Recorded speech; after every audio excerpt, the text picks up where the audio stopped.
नमस्कार दोस्तों, आप सभी का फिर से एक बार स्वागत है आपके अपने YouTube चैनल श्रेष्ठ टीचर में। आज हम आपके लिए लाए हैं सीटेट का सबसे इम्पॉर्टेंट या कहें तो सबसे चहेता टॉपिक, जो कि है NEP 2020, जो कि अभी सबसे हॉट टॉपिक है। ये सीटेट में हमेशा ही 2 से 3 क्वेश्चन आपको देखने को मिलते ही मिलते हैं।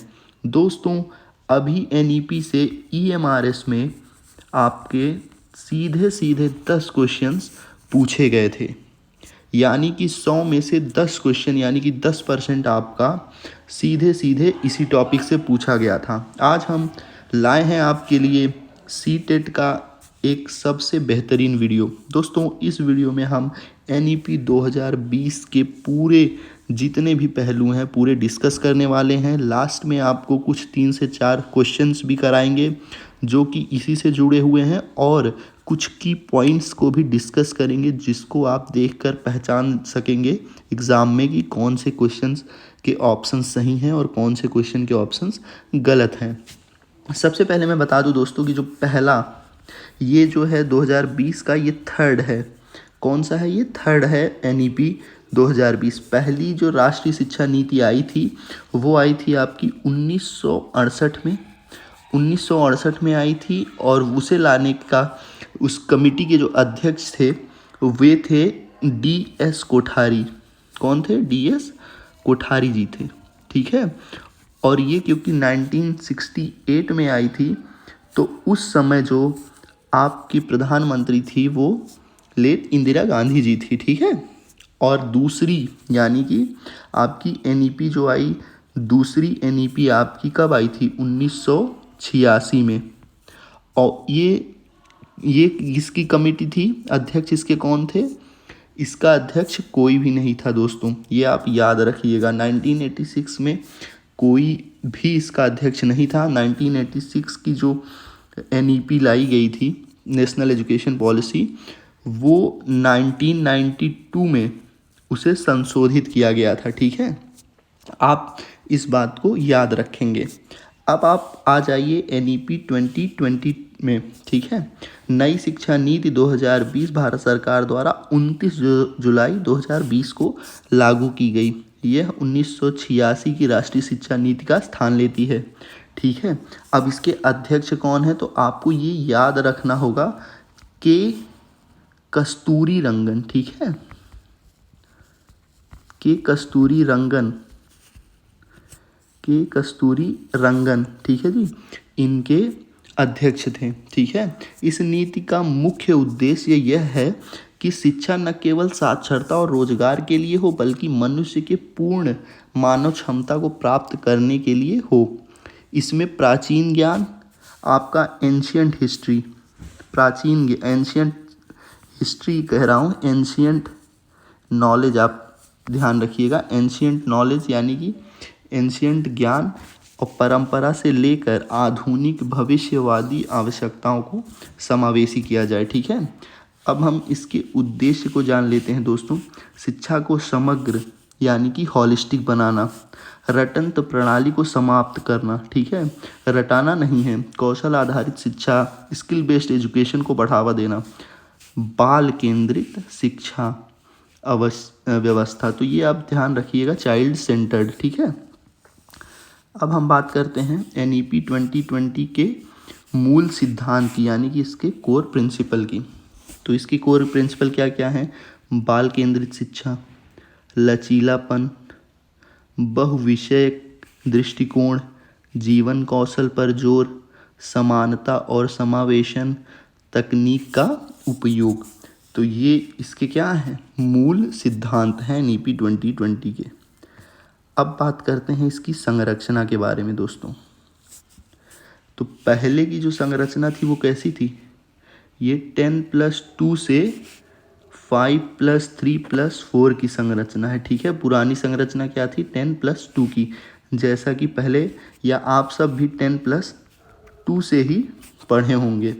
अब जो नई संरचना लाई गई है NEP 2020 ने जो इंट्रोड्यूस की है, तो वो आपका 5+3+3+4 होगी, ठीक है। ये आप याद रखिएगा। नई संरचना। नेक्स्ट स्लाइड पर चलते हैं।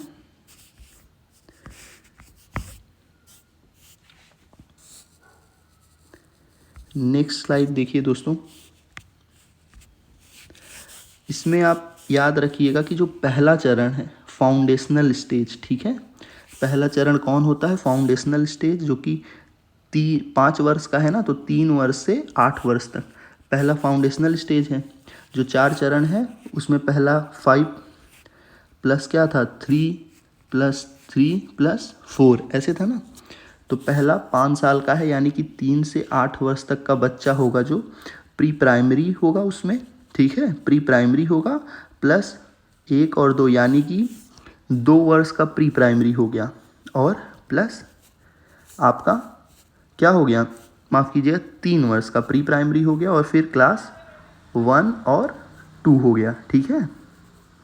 यानी कि आपका 3-2-5 ईयर का आपका ये प्राइमरी फाउंडेशनल स्टेज हो गया। सेकेंड स्टेज है इसका प्रीपेट्री स्टेज। ये 8 से 11 वर्ष का जब बच्चा होगा तो प्रीपेट्री स्टेज में जाएगा, जो कि कक्षा 3 से कक्षा 5 का होगा, यानी कि 3 वर्ष का, ठीक है, कक्षा 3, 4 और 5 ये।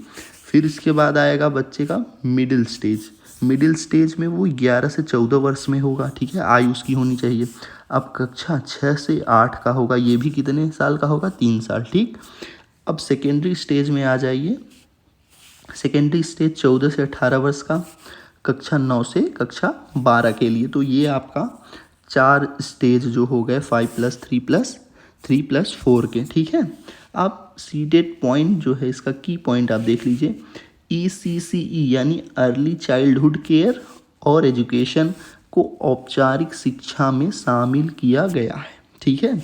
अर्ली चाइल्डहुड मतलब जो बच्चा 3 से 6 वर्ष का होता है ना, आप इसको 3 से 8 वर्ष ही मान लीजिए, तो ये अर्ली चाइल्डहुड केयर होता है, जो कि प्री प्राइमरी स्कूल में बच्चे को सिखाया जाता है, समझाया जाता है, खिलाया जाता है, ठीक है, जिसको हम किंडरगार्टन भी कहते हैं। अब इसकी मातृभाषा कैसी होगी दोस्तों, जो अर्ली चाइल्डहुड होगा, यानी कक्षा 5 तक मातृभाषा स्थानीय भाषा में शिक्षा पर जोर दिया जाएगा। किसमें, मातृभाषा में।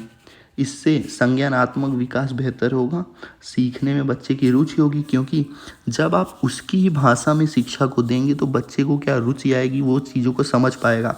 अब अगर बच्चा हिंदी जानता है, आप उसे बचपन में ही इंग्लिश में बात करके इंग्लिश में समझा रहे हैं, तो बच्चा क्या समझेगा, बच्चा ज़्यादा नहीं समझ पाएगा, ठीक है। सीटेट में बार बार पूछा जाता है क्या, अब मैं आपको बता रहा हूँ, रटंत शिक्षा की समाप्ति, ठीक है, ये रटंत शिक्षा इसको समाप्त करना है। कॉन्सेप्चुअल अंडरस्टैंडिंग पर जोर होगा, एक्सपीरियंशियल लर्निंग पर जोर होगा, डिस्कवरी बेस्ड लर्निंग होगा, बच्चा खोज के सिखाया जाएगा, एक्टिविटी बेस्ड लर्निंग, ये बहुत इसका की पॉइंट है। ये 4 पॉइंट आप याद रखिएगा, इससे आप बहुत से क्वेश्चन को बना पाएंगे और एलिमिनेट भी कर पाएंगे, ठीक है। तो ये 4 चीज़ें आपके लिए बहुत ही महत्वपूर्ण है। ये सीधे जो है CDP से जुड़ी हैं। अगर CDP में दोस्तों क्या है, अब मैं ये नोट्स आपको NEP 2020 का लाया हूँ, ठीक है, लेकिन जो ये की पॉइंट्स है ना, ये आपको CDP में देखने को मिलेंगे। CDP में बहुत सारे क्वेश्चन इसी 4 कॉन्सेप्ट के बेस्ड पे बना दिए जाएंगे, और आपको उसमें से आइडेंटिफाई करना होगा कि कौन से सही हैं, कौन से गलत हैं, ठीक है। तो ये आपके लिए ये नोट्स जो है ये बहुत ही महत्वपूर्ण होने वाला है। नेक्स्ट स्लाइड पर चलते हैं। अब मूल्यांकन प्रणाली, यानी कि दोस्तों असेसमेंट रिफॉर्म्स। तो जब शिक्षा की नीति बदली गई है तो मूल्यांकन भी किस तरीके का होगा उसके बारे में भी हम चर्चा करते हैं। पारंपरिक मूल्यांकन क्या था, केवल अंक आधारित था, जो कि क्या है, निगेटिव है, ठीक है, ये आप निगेटिव समझिएगा, जो कि केवल अंक आधारित होगा। ये इसमें नहीं जोड़ा गया है, ये पुरानी यानी कि पारंपरिक पहले की जो चीज़ें थी, वे बच्चों को क्या हो गया, रिजल्ट ओरिएंटेड चीज़ें थी, ये रिजल्ट ओरिएंटेड चीज़ें निगेटिव में आती हैं, ठीक है, NEP 2020 के अनुसार। अब आते हैं जो आपकी नई शिक्षा नीति है उस पर। समग्र मूल्यांकन होगा, यानी कि हॉलिस्टिक असेसमेंट होगा, बच्चा शुरू से ही किस तरीके से है, बच्चा सिर्फ पढ़ाई में ही नहीं और चीज़ों में किस तरीके से है और बाकी चीज़ें उसकी देखी जाएंगी, ठीक है। उसमें एक ही एग्ज़ाम नहीं होगा, बीच बीच में अलग अलग एग्ज़ाम्स, मेन 2 एग्ज़ाम्स कराए जाएंगे, ये भी आप साल भर में, ये भी आप ध्यान रखेंगे। ये NEP 2020 का मेन पॉइंट है कि साल भर में 2 एग्ज़ाम्स कराने ज़रूरी हैं। फॉर्मेटिव असेसमेंट होगा, ठीक है, कॉम्पिटेंसी बेस्ड असेसमेंट होगा और लर्निंग आउटकम पर आधारित होगा।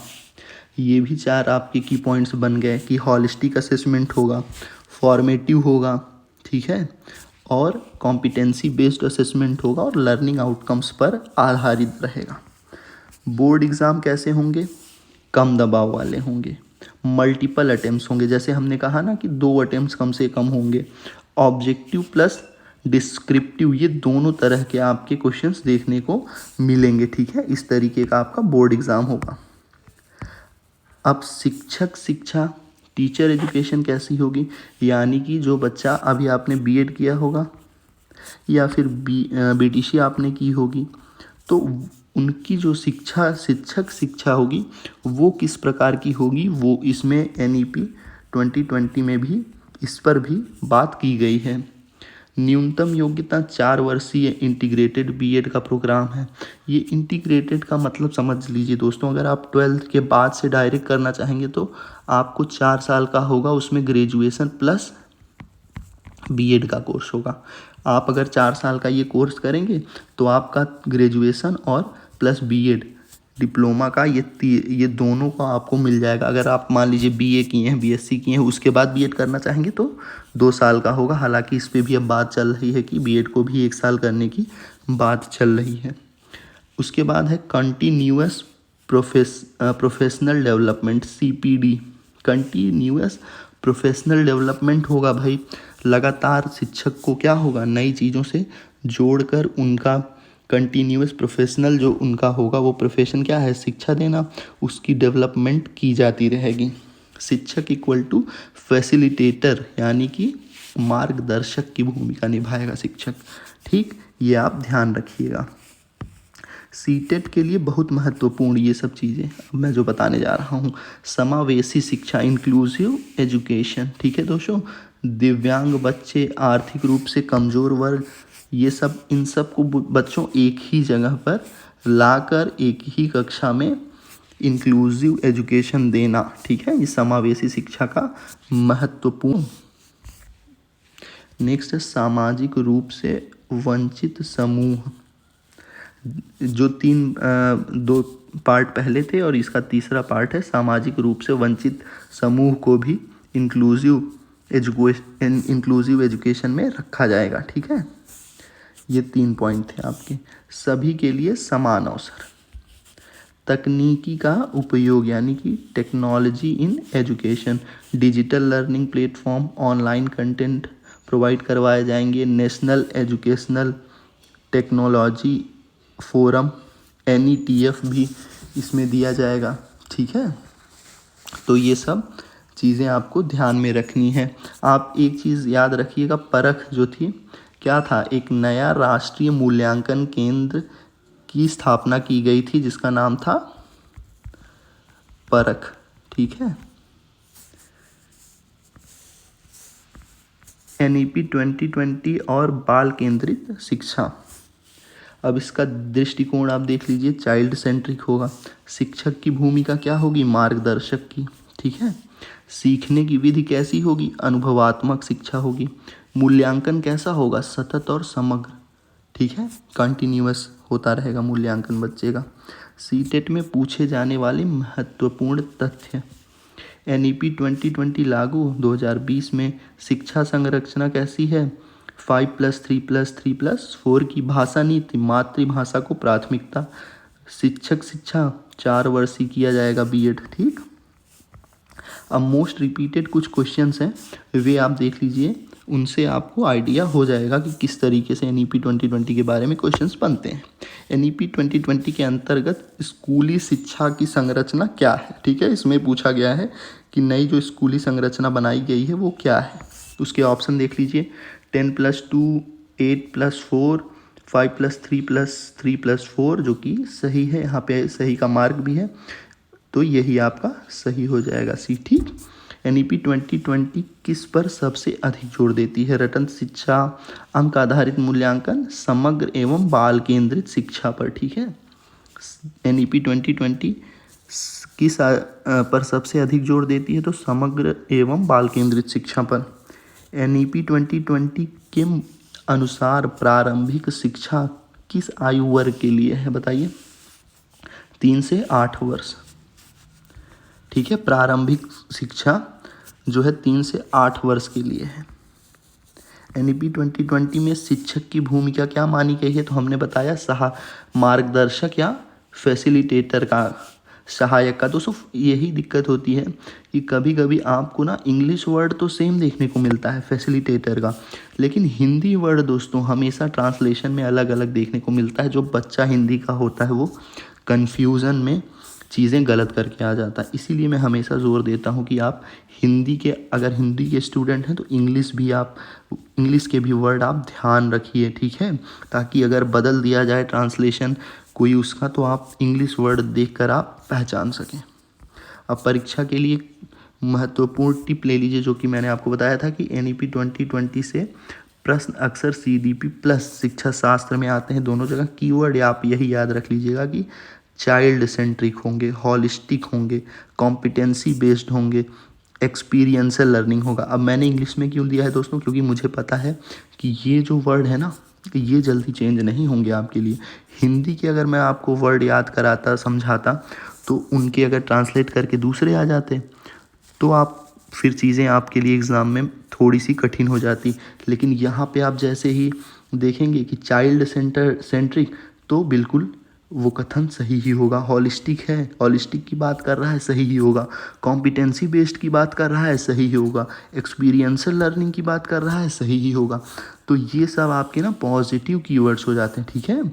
तो आपको ये बात हमेशा दिमाग में रखनी है कि ये सब पॉजिटिव साइन है। जहाँ पे भी आपको चाइल्ड सेंट्रिक एजुकेशन देखने को मिले, मतलब वो कथन तो सही ही है।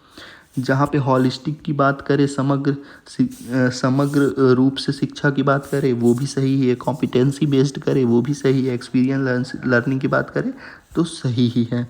दोस्तों जब भी आप वीडियो को देखते हैं और लास्ट तक देखते हैं, तो आप उस वीडियो को पसंद कर रहे हैं। अगर पसंद कर रहे हैं तो प्लीज़ उस वीडियो को लाइक करके चैनल को सब्सक्राइब कर लीजिए दोस्तों, क्योंकि हम इस चैनल पर आपके लिए CTET के लिए एक महत्वपूर्ण अलग अलग वीडियोस ला रहे हैं, जिससे आपके 150 में से कम 150 क्वेश्चंस को, पूरे के पूरे क्वेश्चंस को हम कवर करने वाले हैं। ठीक है। 150 क्वेश्चंस को हम कवर करने वाले हैं।